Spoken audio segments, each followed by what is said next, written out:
Hello everyone, আজকে আপনাদের মাঝে আইফোনের একটি সেটিং শেয়ার করব।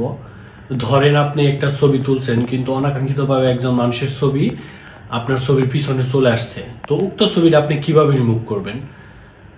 উক্ত ছবিটা অতি সহজেই আপনার আইফোনের নর্মাল ফটোস অ্যাপ দিয়ে আপনি রিমুভ করতে পারবেন।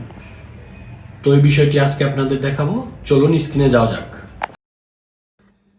তো স্ক্রিনে আসার পর আপনি প্রথমে আপনার আইফোন থেকে ফটোস অ্যাপে যাবেন। তো আমি আমার ফটোস অ্যাপটা ওপেন করলাম। ওপেন করার পর আমি কাঙ্ক্ষিত ছবিতে যাচ্ছি, যে ছবিটার ব্যাকগ্রাউন্ড আমি রিমুভ করব। তো একটু পরের দিকে আসার পর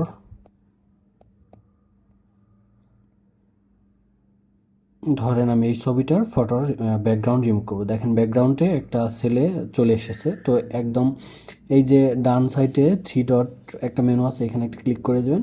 ক্লিক করার পর দেখেন এখানে ক্লিন আপ একটা অপশন পাবেন, ক্লিন আপ। তো আমি ক্লিন আপে ক্লিক করে দিলাম। ক্লিক করে দিয়ে আমি এখানে ক্লিক করে দেব। এখানে একটু প্রিপেয়ারিং হচ্ছে, ক্লিন আপটা হয়ে গেছে। তো এখন আমি এইখানে ক্লিক করে দিব, একে আমি রিমুভ করে দিব। তো দেখেন এটা হচ্ছে, দেখেন এই যে কিন্তু চলে গেছে। একটু ভালোভাবে দিতে হবে, তাহলে কিন্তু চলে যাবে, একটু সময় লাগবে হইতে। তো আমি আবার দিচ্ছি।